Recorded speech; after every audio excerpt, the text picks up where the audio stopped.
문명이 만들어진 곳에는 항상 종교가 있었습니다. 종교를 통해서 이 나라의 규범은 타당성을 유지하고 또 왕의 권위는 더욱 강해졌습니다.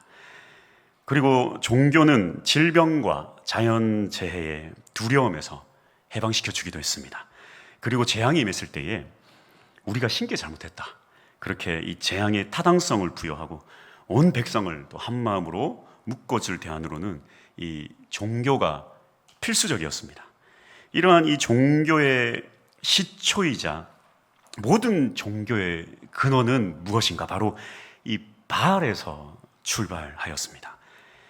바알이라는 신은 여호와 신앙이 있기 오래전부터는 물론이고 또 하나님이 아브라함을 선택한 그 이후까지도 계속해서 대부분의 나라의 최고의 신의 상징이 바로 이 바알이라는 신입니다.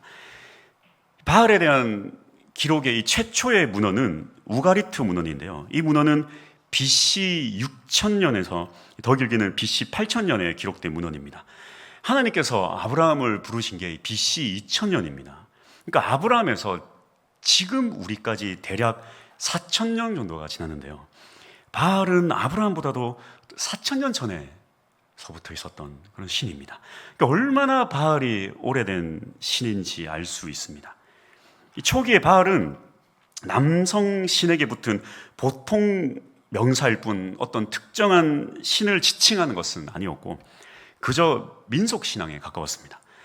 옛날 우리나라도요, 뭐 산마다 뭐 무슨 산, 뭐 산신, 그런 신이 존재한 것처럼 고대 시대에는 수많은 바알 신들이 존재했습니다. 그래서 뭐 고대 수메르의 이 신인 아누, 엔릴, 엔키, 이난나 같은 신들도 후대에서는 그냥 민속 신앙인 이 바알과 합쳐져서 그냥 다 바알이라고 이렇게 불려졌습니다.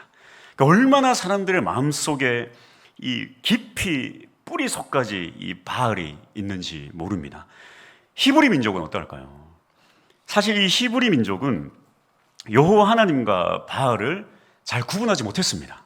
모세가 율법을 받느라고 신의 산에 올라가서 내려오지 않자 아론과 백성들이 어떻게 합니까? 출애굽기 32장 4절에서 5절 말씀인데요. 아론이 그들의 손에서 금고리를 받아 부어서 조각칼로 새겨 송아지 형상을 만드니 그들이 말하되 이스라엘아, 이는 너희를 애굽 땅에서 인도하여 낸 너희의 신이로다 하는지라.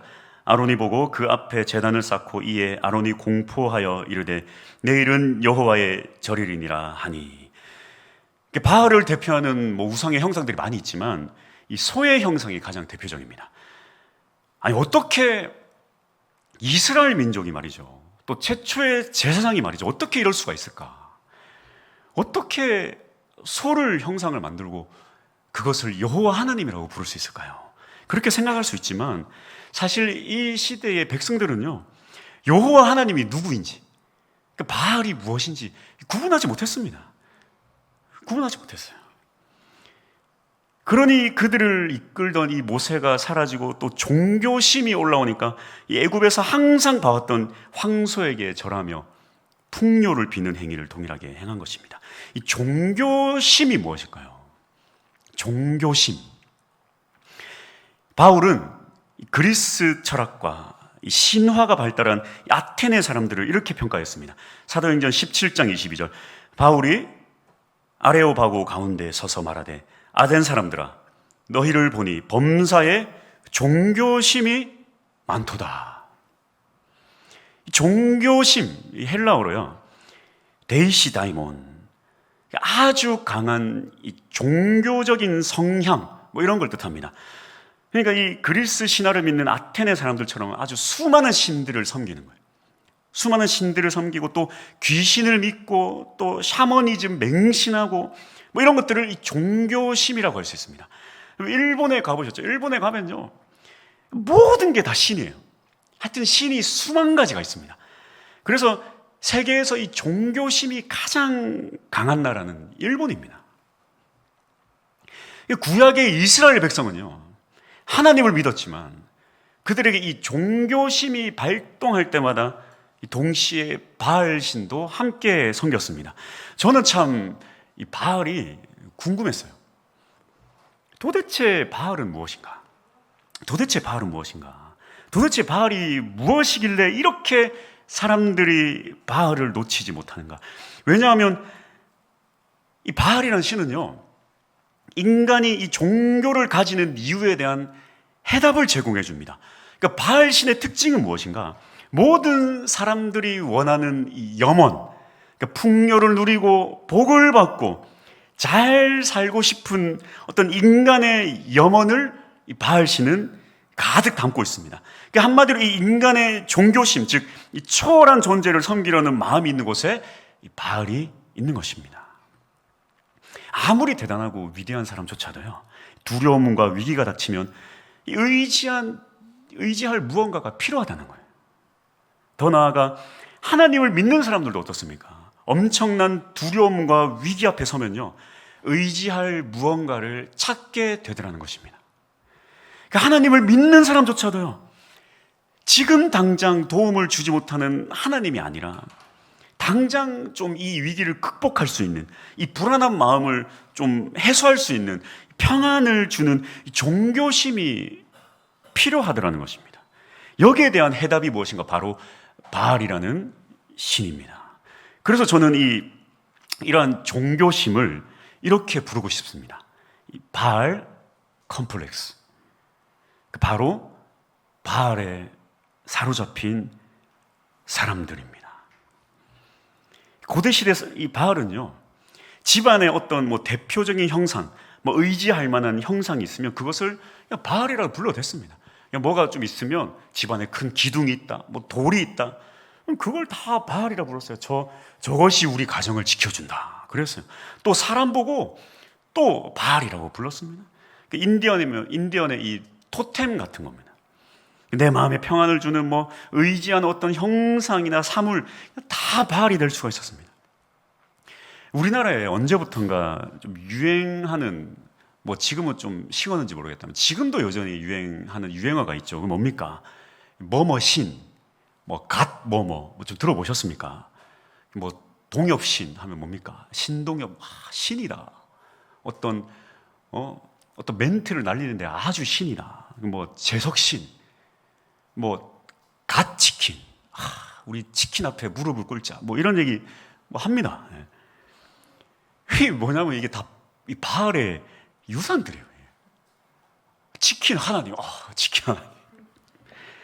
과거에 이렇게 물 떠놓고 빌던 천지신명, 이 바알의 일종이에요. 위급할 때 하나님 부처님 알라신이시여, 이렇게 부르는 것도 이 인간에 있는 이 종교심, 이 바알의 일종입니다. 제가 이렇게 어렸을 때 이 가위에 자주 눌렸거든요. 자주가 아니라 그냥 거의 매일 눌렸습니다. 너무 자주 매일 눌리니까 나중에는 인사를 했어요. 오늘도 왔구나. 제가 그걸 이렇게 교회에서 어렸을 때 좀 고백을 하니까요, 어떤 교회 여자 성도님께서 해결책을 알려주시는 거예요. 성경책을 머리에 비고 자면 된다는 거예요. 그래서 제가 이렇게 이 성경이 굉장히 신령하기 때문에 요걸 비고 자면 가위에서 해방될 수 있다 그래가지고 제가 얼마나 그게 또 간절하니까 또 성경책을 또 비고 잤습니다. 어떻게 됐을까요? 어떻게 됐을까요? 성경책을 비고 자도 여전히 가위에 눌렸습니다. 네. 여러분, 성경책에 성령님 계십니까? 성경책에 성령님 안 계십니다. 옛날에는요, 이 교회 주보를요, 여러분 쓰레기통에 버리면 안 된다 그랬어요. 그 주보는 이렇게 모아놨다가 불에 태워서 버려야 된다 그랬어요. 그러면 주보에 신령한 게 깃들어 있습니까? 네. 좀 우리가 사실 약간 불안할 때가 있어요. 그래서 사실 제가 여기 십자가를 달려있다 그걸 뗐습니다. 그래가지고 이걸 버려야 된다 그러는데 이렇게 두려워하더라고요. 사실 그냥 장난으로 하면 장난으로. 그래서 우리 장난으로 이걸 우리 한 집사님이 용감하게 날개를 팍 부셔버리니까 막 이 저주를 받을 수 있다. 사실 그런 일 없습니다. 네, 그런 일 없어요. 여러분, 십자가에 아무것도 없습니다. 십자가 아무것도 없어요. 여러분, 신령한 성령 하나님은 내 안에 계시죠. 여러분 안에 계십니다. 이런 거 괜찮습니다. 강대상 바꿨잖아요. 바꿔도 괜찮습니다. 괜찮아요. 네. 이게 뭐냐면 이게 다 종교심이에요. 종교심. 오늘 본문에 한 과부가 등장합니다.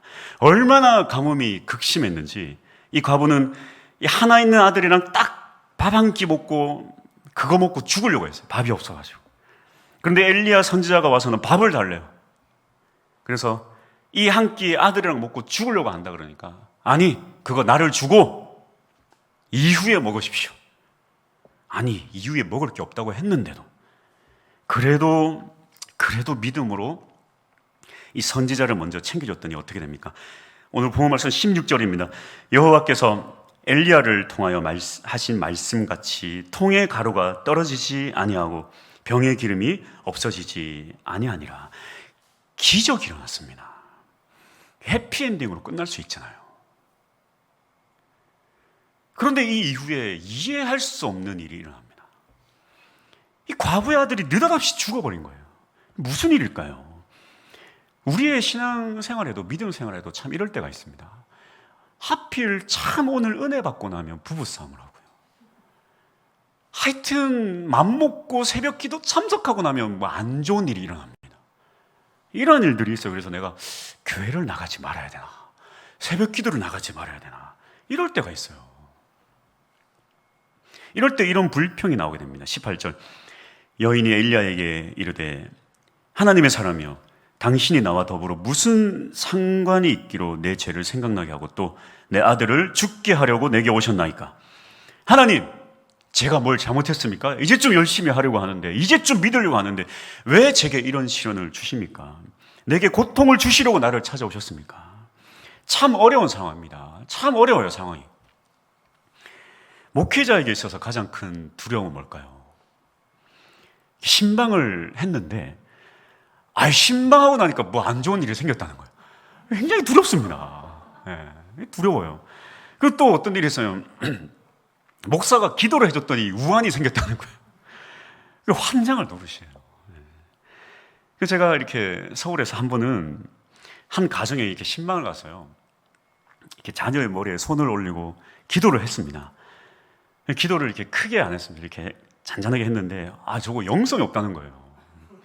기도를 너무 약하게 했다는 거죠. 그래서 다른 가정에 가서는요, 제가 아주 맘먹고 이 자녀의 머리에 손을 얹고 겁나 세게 기도했습니다.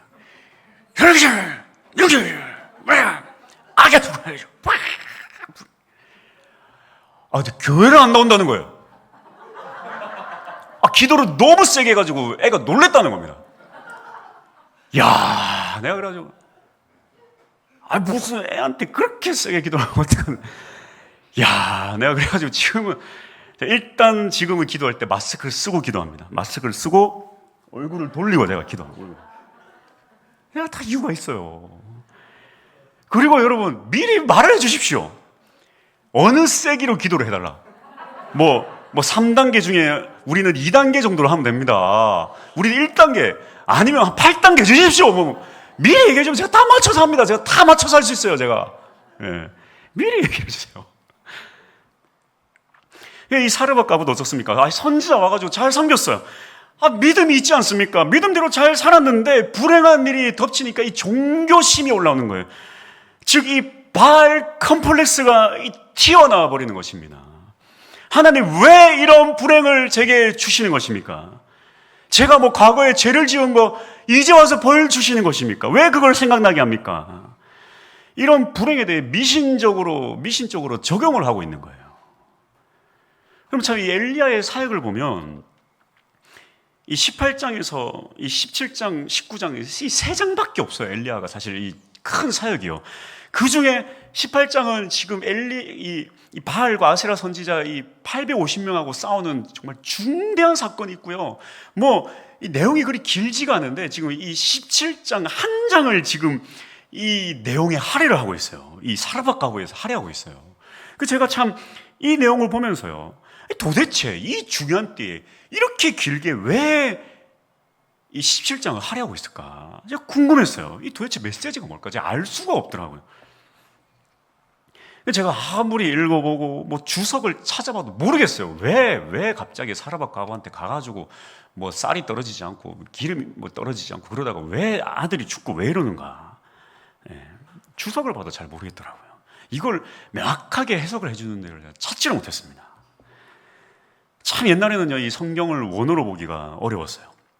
요즘은 프로그램이 얼마나 잘 되는지 모릅니다. 제가 아주 제 컴퓨터에요, 어마어마하게 비싼 이 성경 프로그램이 있어요. 제가 아주 긴 시간 할부로 제가 구입을 해가지고 아주 방대한 자료와 막 이 원어 사전들이 다 들어있는데요. 제가 그 뒤로 성경을 이렇게 원어로 이렇게 좀 필요한 부분을 찾아보고 있는데 그 전에 볼 수 없는 것들이 좀 있더라고요. 오늘 말씀이 그렇습니다. 이 원어로 오늘 본문을 보면서 제가 무릎을 탁 쳤습니다. 이 여인에 대한 이 호칭에 그 비밀이 숨겨져 있습니다. 한글 성경은 사르밧 과부가 처음 등장할 때부터 과부라고 호칭을 사용합니다. 그렇게 이미 이 여인이 어떤 여인인가에 대한 정보를 제공하고 있는데요. 하지만 이 원어는 전혀 다릅니다. 9절 말씀 한번 보게 되면 너는 일어나 시돈에 속한 사르밧으로 가서 거기 머물라. 내가 그곳 과부에게 명령하여 내게 음식을 주게 하였느니라. 한글 성경은 과부라고 하고 있지만 원어는 전혀 다릅니다. 원어는 이 부분을 그냥 이샤라고 합니다. 이 이샤는 뭐냐면 그냥 여자입니다. 여자. 원어로 보면 그렇습니다. 9절 한번 보게 되면요, 내가 그곳 이샤, 여자에게 명령하여. 10절 보면 성문에 이를 때에 한 여자가 그곳에서, 과부라고 되어 있지 않아요. 여자란 거 왜 아무런 정보를 제공하고 있지 않습니다. 그 뭔지 모르고 그냥 갔어요. 그런데 웬걸 이 여자에게 가서 음식을 달라고 했더니 이 여자는 아들과 둘이 사는 여자인데 먹을 게 없어서 마지막으로 아들이랑 먹고 죽으려고 한다. 이제야 이 여자의 상황이 성경에 나옵니다. 엘리야에게 마지막 남은 음식을 대접하고 이 여인의 가정은 결국에 하나님의 은혜로 가루와 기름이 떨어지지 않는 이 풍요의 축복이 임한 것입니다. 그 후에 어떤 일이 발생합니까? 17절 말씀입니다. 한번 중요하니까 같이 한번 읽어볼까요? 자, 시작. 이 일 후에 그 집 주인 되는 여인의 아들이 병들어 증세가 심히 위중하다가 숨이 끊어진지라. 갑자기 이 여자의 아들이 죽어버린 거예요. 근데 여기에 이 여자를 지칭하는 호칭을 보니까요, 그 집 주인 되는 이라고 이 여자를 수식하는 단어가 나옵니다. 이 단어를 이 히브리 원어로 보니까요, 그제야 제가 무릎을 탁 쳤어요. 이 원어로 하면 바알라입니다. 이 바알라는 무엇인가? 바알의 여성 명사예요. 오늘 본문의 이 성경은 한치의 오차도 없이 정확하게 이 여인의 호칭을 구분합니다. 여기에 이 여인의 호칭을 바알이라고 부른 이유가 무엇일까요? 이 여자가 남편이 죽고 아들하고 둘이 살면서 얼마나 가난했을까요? 거기에 가뭄까지 덮쳐서 지독한 가난 끝에 이제 아들하고 죽을 놈만 바라보던 이 여자가 가루가 떨어지지 않고 기름이 떨어지지 않게 되자 집이 풍요로워집니다. 결국 어떻게 합니까? 이 여자가 풍요로워지자 이 집안에 바알이 된 것입니다. 이 식스 센스라는 최고의 반전 스릴러 영화가 있어요. 심리학자인 주인공이 귀신을 본다는 한 아이를 상담을 합니다. 그러면서 그 아이를 상담을 하면서 도대체 네가 보는 귀신의 정체는 누구인가? 이 주인공이 막 추리를 하고 다녀요. 도대체 귀신의 정체는 누구인가? 추리를 하고 있는데요, 알고 보니까 주인공 본인이 귀신이었다. 이 영화는 개봉 당시에요, 세계적으로 엄청난 이 반전의 충격을 준 영화입니다. 지금도 반전에 있으면 식스센스급의 반전 영화 이렇게 해요. 오늘 이 여인의 호칭은요, 제게 있어서 이 식스센스보다 더 큰 반전이었습니다. 지독한 바알이에요. 특히 이 북이스라엘 온 백성이 이 바알을 놓치지 않습니다.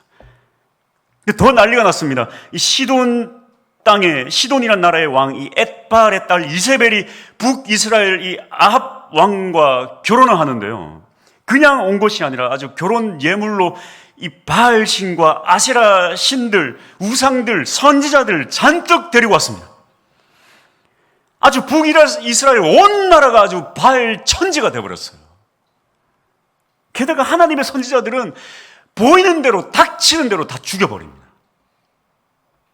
아주 나라가 바알 대잔치가 됐어요. 근데 백성들이 끄떡하지 않아요. 왜 그런지 아십니까?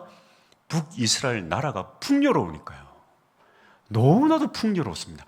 이때가 북이스라엘이 가장 잘 살았던 때예요. 성경은 그저 악했다라고 끝을 내지만요, 역사적으로 보면요, 이 아합 왕과 이 아합의 아버지 이 오므리 때 가장 풍요로웠어요. 백성들이 풍요로워지니까 하나님의 선지자들이 그렇게 죽어나가는데 눈 하나 깜빡하지 않아요. 눈 하나 깜빡하지 않아요. 당시 북이스라엘은요, 툭하면 왕들을 죽였습니다. 근데 백성들이 왕을 죽이지 않아요. 왜? 풍요로우니까. 풍요로우니까. 이 시돈의 왕 이세벨의 아버지 이름도 엣바알입니다. 이 엣바알의 뜻이 뭐냐면 바알이 우리와 함께 계시다, 이런 뜻이에요.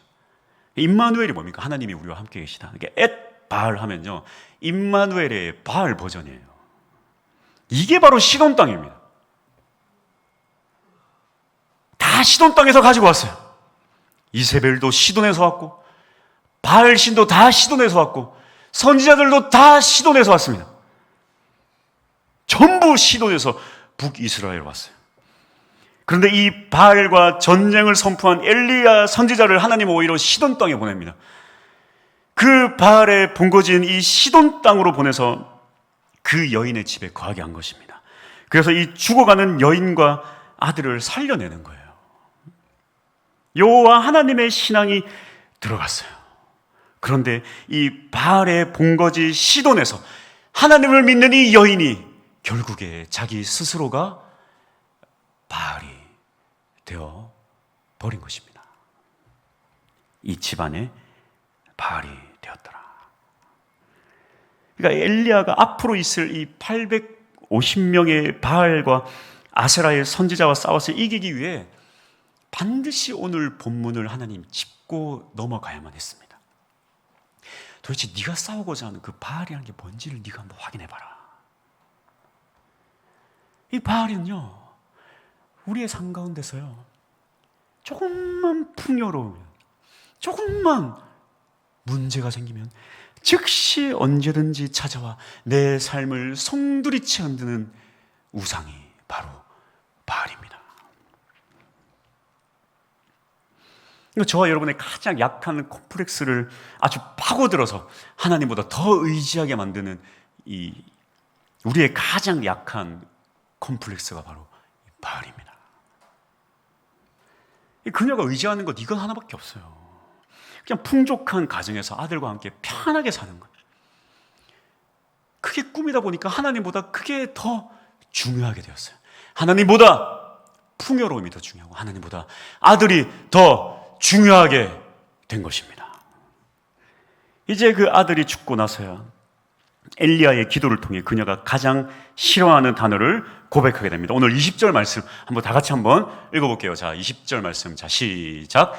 여호와께 부르짖어 이르되 내 하나님 여호와여, 주께서 또 내가 우거하는 집 과부에게 재앙을 내리사 그 아들이 죽게 하셨나이까 하고, 여기 보니까 여기 과부라고 되어 있죠. 사실 성경은요, 이 20절에 와서야 이 과부라는 단어, 이 알마나, 이 과부라는 단어를 사용합니다. 여기에 사용을 해요. 결국 엘리야가 주님 앞에 이 과부를 불쌍히 여겨달라 고백하며 나아갈 때, 결국 주님 앞에 모든 것 내려놓고 이 과부의 모습으로 나아갈 때 죽었던 아이가 살아나고, 이 여인의 고백은 진짜 바알에서 벗어난 여호와 하나님의 신앙을 가지게 됩니다. 24절 말씀입니다. 여인이 엘리야에게 이르되 내가 이제야 당신은 하나님의 사람이시오 당신의 입에 있는 여호와의 말씀이 진실한 줄 아노라 하니라. 이제 알겠습니까? 이제 알겠습니다. 오늘 이 고백이 우리 모두의 고백이 될 수 있기를 소망합니다. 바알이 지배하는 이 세상 속에서 여호와 하나님을 바라보고 하나님을 의지하는 이 여호와 하나님 신앙이, 여호와 하나님의 신앙으로 살아가는 여러분이 될 수 있기를 축복합니다. 여전히 바알은 또 다른 종교적 형태로 이 세계를 움직이고 있어요. 그리고 여러분의 삶에 나타나고 있습니다. 완전히 바알을 버려야 돼요. 무슨 방법이 있을까요? 무슨 방법이 있을까요? 과연 우리 모두에게, 여러분에게 하나님은 가장 위대한 신이 맞으십니까? 하나님을 믿는다면서 우리는 혹시 어떤 일정한 부분만 믿고 있는 건 아닌가? 제가 참 어렸을 때 충격적이었던 것은 학창 시절에 함께 신앙생활을 잘 하던 친구들이 있었는데요. 참 이 친구들이 성인이 되니까 아버지에게 폭력을 당해온 이 학창 시절에 아버지에게 폭력을 당해서 저 먼 곳에서 도망쳐온 그 아이가 성인이 돼요. 그 여자친구를 폭행하는 그 장면을 제가 봤을 때입니다. 아버지의 이 술 중독으로 고생한 친구가 성인이 되자 아주 지긋지긋한 술인데 말이죠. 그 친구가 또 술독에 빠져 사는 걸 제가 봤을 때입니다.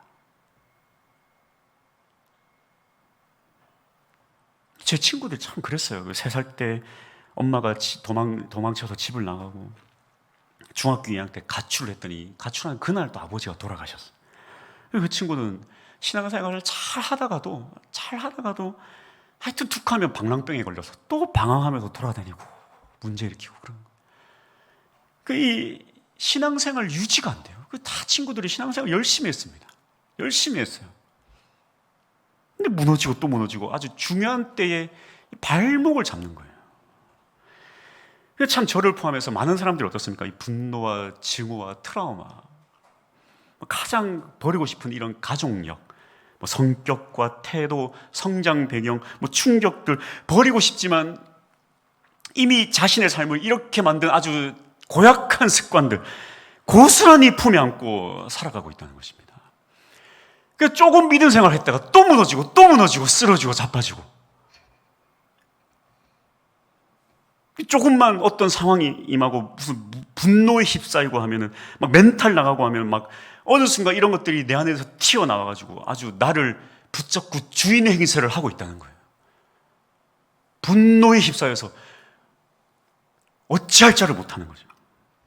폭력당한 사람이 폭력행하고, 불행한 가정을 경험했는데 또 내가 불행한 가정을 이끌고 있고, 불행한 가정을 만들고, 사람을 진심으로 대하지 못하거나 사람에게 집착하게 되고, 극도의 가난으로 조금만 돈이 생기면 또 교만에 빠져서 막 돈을 펑펑 쓰고, 조금만 가난해지면 아주 초라해지고 돈에 집착하게 되고, 은근히 남이 잘 되는 게 아주 질투 나가지고 망해라 겉으로는 축하해 아주 망해라 망하고 나면 내 그럴 줄 알았어 아주 망하길 바라는 마음. 이러한 나의 진짜 모습이 바로 나를 다스리고 있는 주인이라는 것입니다. 이 주인이 내 안에 살아있는 한은 겉모습은 믿음의 사람으로 살아가고 있지만 여전히 그 속사람은 하나님의 지배가 아니라 이 바알이라는 신의 지배를 당하고 살아가고 있다는 거예요. 나의 이 가장 치명적인 컴플렉스가 나를 다스리고 있다는 것입니다. 죽어야 됩니다. 죽어야 돼요. 여러분, 예배가 뭐라고 했습니까? 예배는 다른 거 없어요. 거룩한 산재물. 예배는요, 그냥 내가 완전히 죽을 때 비로소 예배입니다. 하나님 기뻐하는 예배는 그냥 죽으면 돼요. 죽어야지 하나님이 역사하실 수 있는 것입니다. 고린도후서 5장 17절입니다. 그런즉 누구든지 그리스도 안에 있으면 새로운 피조물이라. 이전 것은 지나갔으니 보라 새 것이 되었도다. 이 속사람이 고쳐져야 돼요. 저는 그렇습니다. 이 육체의 질병은요, 어쩔 수 없을 때가 있습니다. 하나님 육체의 질병도 참 고쳐주시지만 어쩔 수 없을 때가 있어요. 하나님을 믿든지 안 믿든지 모든 인생은 죽기 때문입니다. 때가 되면 죽어요. 그래서 몸은 늙어가고 질병을 얻게 돼요. 참 방법이 없습니다. 그럼 어떻습니까? 제가 아직 젊죠. 제 나이가 42인데 하나님께 기도하기를 제 피부가 20살의 피부로 돌아가게 해주십시오. 기도하면 그 좋은 기도입니까? 교만입니다. 교만이에요. 우리도 주님 앞에 육체는 늙어 죽어갈 수밖에 없어요. 그러나 속사람은 다릅니다. 성경은 반드시 이 옛사람이 죽어야 된다라고, 그리고 새로운 피조물로 거듭나야 된다라고 성경은 말하고 있습니다. 이 속사람을 이 죄 속에서 그냥 놔두는 것은 여러분 죄입니다. 그 마음으로부터 시작된 이 질병도 반드시 고쳐나가야 돼요. 왜냐하면 이 옛사람이 살아있는 한 결국 성령님이 내 안에서 역사하지 못하기 때문입니다. 내 인생을 망가뜨리고 끊임없이 잘못된 길을 선택하게 합니다. 그래서 성령이 아니라 내 감정으로 살아가게 하고 내 분노로 인생을 살아가게 합니다. 세상 사람들이 가장 공감하는 명언들이 있죠. 사람은 바뀌지 않는다. 부모를 보면 자식을 알 수 있고 자식을 보면 부모를 볼 수 있다. 알 수 있다. 저는 참 이 말을 제가 공감하지 못하는 게 아니라 맞습니다. 맞는 말이지만 제가 제일 싫어하는 말이에요. 왜 그렇습니까? 이 말은 전혀 성경적이지 않기 때문입니다. 성령의 사역과는 정반대되는 일이기 때문입니다. 우리는 성령에 의하여 하나님의 사람이 될 수 있고 우리 모두는 완전히 뿌리채 변화될 수 있는 것이 바로 성령의 사람이기 때문입니다. 여러분, 변화될 수 있어요. 우리 모두는 주님 앞에서 새로운 피조물로 거듭날 수 있다고 하는 것이 바로 성경이 우리에게 가르쳐주는 새로운 사람입니다. 여러분, 여기서 새로운 피조물이다. 피조물이 무슨 의미인가? 이것은 창조를 뜻해요. 근데 예수 그리스도가 이 땅에 와서요, 그냥 우리를 변화시키는 그 정도 수준이 아니라 우리를 완전히 새롭게 창조시키는 것입니다. 창조돼야 돼요. 그래서 우리가 조금 변화되는 것이 아니라 완전히 새롭게 창조되어야 합니다. 주님, 성령님은요, 최고의 의사세요. 못 고치는 병이 없습니다. 모든 마음의 병을 다 고칠 수 있어요. 다 치료하세요. 근데 제가 이번에 깨달은 것은요, 저 병원을 거의 안 가는데요, 대체적으로 이렇게 남성분들이 보면 뭐 일반적이진 않지만 하여튼 병원을 싫어하는 분들이 있어요. 딱 이제 내일 죽겠다 싶은 병원을 가시는 분들이 있습니다. 더 큰 문제가 무엇인가? 죽을 것 같아서 병원을 가놓고 또 의사를 신뢰하지 않아요. 여러분, 병원 가면 어떻게 됩니까? 병을 고치려면 진료를 받고요, 뭘 해야 되면 의사가 시키는 거 딱 두 가지 해야 돼요. 먹지 말아야 될 거 먹지 마라, 그리고 이 약을 먹어라. 딱 두 가지 하면 됩니다. 먹지 마라, 먹어라. 근데 하여튼 내가 이 약을 먹고 의사가 나를 죽이는 것 같아. 나를 죽이는 것 같아. 그 약을 안 먹어요. 여러분, 의사가 시키는 대로 안 하면요, 병을 절대 고칠 수가 없어요. 성령님 최고의 의사이지만 우리가 치료받지 못하는 이유는 무엇입니까? 그분께 온전히 우리를 맡기지 못하기 때문입니다. 저도 참 문제가 많이 있습니다. 그래서 너무 이렇게 목사가 숨기는 것도 문제지만 또 다 오픈하는 것도 사실 문제예요. 저도 참 문제가 많은데 진짜 심각한 문제는 말할 수가 없고, 저도 뭐 이렇게 말할 수 있는 뭐 적당한 문제가 있는데, 참 분명한 것은 하나님께서 저를 이렇게 한 단계 성장시키거나 한 단계 이렇게 앞으로 나아가야 할 때 하나님이 항상 그 문제를 짚고 넘어가시더라는 것입니다. 그래서 하나님께서 문제를 지적하고요, 그것을 만질 때는요, 참 감사한 일이에요. 그 일을 통해서 우리는 한 단계 앞으로 나아갈 수 있기 때문입니다. 저는요, 정말 이 30대 초반, 후반, 뭐 30대 후반까지도요, 굉장히 공격적인 사람이었어요. 굉장히 공격적이었어요. 막 남 지적하는 거 좋아하고요. 남이 뭔가 문제가 있고 뭔가 있으면 그거를 좀 돌려서 잘 얘기해야 되는데 다 아주 그냥 지적을 하는 겁니다. 당신 그게 문제라고 딱 얘기를 하는 거예요. 그러면서 정의의 이름으로 내가 뭐 말 잘못한 거 있냐? 당신 그게 문제야. 딱 얘기를 하는 거예요. 예. 그 전에 교회에서 한 부목사님이 선교를 청년들 데리고 다녀왔는데요.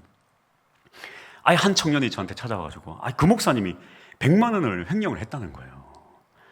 제가 그 얘기 듣고 막 가가지고 그 목사님 엄청 또 공격했습니다. 당신 그 횡령한 거 당신은 정의의 이름으로 예수의 이름으로 막 제가 얼마나 거의 3개월을요 막 공격을 했어요. 근데 그 목사님 막 숨기는 거예요. 계속 자기는 그러지 않았다. 나를 공격하지 말아달라. 제가 3개월을 그렇게 하다가 나중에 알고 봤더니 그 교회 담임 목사님이 100만 원이 남았냐 그러면 그거 가지고 좀 되게 어려운 청년들 좀 도와주자. 근데 몰래 해라. 왜냐하면 다른 청년들이 기분 나쁠 수 있지 않겠냐. 그렇게 지시를 한 거였는데 제가 그거 가지고 막 난리를 피운 거예요. 그래서 제가 되게 그때 많이 혼이 났습니다. 그런데 여러분, 하나님 정말 무서워요. 저에게 똑같은 고통을 주시더라고요. 제가 이렇게 한성교회 얘기를 하려고 그러는데 한성교회 성도님들이 옆에 오셔가지고 내가 이거 지울 수도 없고 이거 어떡하나 이거 모르는 얘기인데 이거. 제가 이 한성교회에서요 뭐 특정 사람은 아는데 아주 공금을 횡령했다고 막 난리가 소문이 났었어요. 뭐 중요 이렇게 계신 분들은 다 들었을 거야. 네. 제가 그때 알았습니다. 이렇게 소문이 나니까요 막을 방법이 없어요. 지나다니는 사람이 괜히 나를 쳐다보는 게 좀 이상한데 안녕하세요 집사님 인사를 했는데 나를 보는 눈빛이 이상하면 집사님 안녕하세요. 근데 혹시 저에 대해서 얘기 들으셨나요? 저 그런 사람 아닙니다. 공금횡령 안 했어요. 예 집사님. 그렇게 할 수가 없는 거예요. 그냥 그걸 다 온몸으로 받아낼 수밖에 없어요. 제가 이 차 얼마나 고통스러웠냐면 거의 6개월 정도로 이제 불면증에 시달렸습니다. 그리고 이 대인기피증에 걸렸어요. 이 소문은 3년이 지나도 안 없어지더라고요. 제가 이 소문의 근원이 누군지는 알고 있었지만 찾아가서 멱살 잡고 그러지 않았습니다. 왜냐하면 주님 앞에 무릎을 꿇었어요. 왜냐하면 주님이 이걸로 나를 만지시려나 보다. 왜냐하면 그 전에 제가 했던 일들이 생각이 나더라고요. 내가 막 사람 하나 건드리고 막 당신 공부해야지. 그 사람이 얼마나 그때 나 때문에 고통스러웠을까. 제가 그제서야 알겠더라고요. 주님이 이거를 내가 참 주님이 나를 만져주시는구나 생각에 주님 내 성질대로 살지 않겠습니다. 내려놓겠습니다. 나를 용서해 주십시오. 참 회개하며 나갔어요. 그래서 그 문제가 사실 저를 죽일 줄 알았는데 오히려 하나님께서 더욱더 크게 쓰시더라고요. 제가 불가능한 상황들을 하나님 또 이루어 주셨습니다. 결국 이것을 통과하니까 하나님 또 쓰세요. 세워주시고. 그래서 참 복을 많이 받았습니다. 다른 것 없어요. 제가 뭐 자랑할 것 없지만 하나 자랑하자면 그냥 저는 깨달은 게 있어요. 그냥 주님 건들면 무릎 꿇자. 내려놓자. 저는 아직도 많이 부족하지만 그래도 한 가지 자랑할 게 있다면 여전히 성장하고 있다. 할렐루야. 오늘 말씀 붙잡고 나아갑시다. 한번 주님 의지하며 나아가기 소망합니다. 한번 제가 나누겠습니다. 첫 번째로 우리가 해야 될 것이 있습니다. 첫 번째로 무엇인가? 우리 한번 다 같이 읽어보겠습니다. 자, 시작. 문제를 알면 이길 수 있다. 이길 수 있습니다. 여러분, 나의 이 속사람 문제는요, 절대 단번에 해결되지 않아요. 한 번에 해결되지 않아요. 그러나 중요한 것은 무엇인가? 무엇이 문제인가? 왜 내가 이 시점에서 항상 무너지는가? 이것을 깨달으면요, 이것은 내 안에 있는 이 바알이라는 신이 또 올라왔구나. 내가 또 거기로 돌아가고 있구나. 이것을 알면 그래도 조금씩 나아질 수가 있어요. 지속적으로 계속 성령님 의지하며 싸울 수 있습니다. 여러분, 싸워야 돼요. 지금 내가 뭐가 문제인가 이걸 알면 됩니다. 그러면 결코 속절없이 무너지지 않아요. 여러분 보십시오. 항상 무너지는 그 자리에서 또 무너지지 않습니까? 믿음의 전진이 없어요. 왜 그렇습니까? 사탄이 잘 알아요. 쟤는 놔둬. 그때쯤 되면 또 무너지니까 얼마나 슬픈 일입니까? 사탄을 알고 나를 알면 그리고 성령님이 함께 계신 걸 알면 우리는 싸워서 승리할 수 있습니다. 할렐루야. 두 번째입니다. 다 같이 한번 읽겠습니다. 시작. 믿음은 성장해야 합니다. 항상 제자리 걸음하는 이유가 무엇입니까? 똑같은 부분에서 항상 무너지기 때문이에요. 여러분, 아브라함의 언약을 보십시오. 단계적으로 발전하고 있습니다. 아브라함이 굉장히 대단한 믿음의 사람이에요. 대단한 믿음의 사람입니다. 그러나 이 아브라함과 사라의 이 믿음의 한계가 어디였는가? 육체의 한계가 딱 오자 그들의 이 믿음이 무너지기 시작하는 거예요. 막 종 하갈을 통해서 자식을 낳으려고. 나중에 안 되니까 하나님이 내년 이맘때쯤엔 아들이 있을 것이라니까 웃어요. 쓴 웃음을 짓습니다. 하나님이 또 그걸 집요하게 묻죠. 네가 웃었다. 사라가 아니에요. 웃었다. 아니에요. 그러니까 이 아브라함과 사라의 한계는 무엇인가? 이 육체의 문제에 불가능의 한계에 딱 부딪히니까 옛사람으로 돌아가는 것입니다. 그 믿음까지도 통과하기를 하나님 바라시는 거예요. 여러분의 믿음의 한계는 어디입니까? 여러분의 믿음의 마지노선은 어디예요? 그 믿음의 한계, 항상 무너지는 그 자리, 주님 앞에 나아가야 됩니다. 평생 여러분 영적인 나이로 누군가는 아기 때의 나이 8개월, 9개월, 10개월에서 항상 머물러 있고 누구는 초등학생 나이, 누구는 유치원생, 누구는 중학생, 사춘기 성장하지를 못해요. 주님 앞에 나아갈 수 있는 여러분이 될 수 있기를 축복합니다.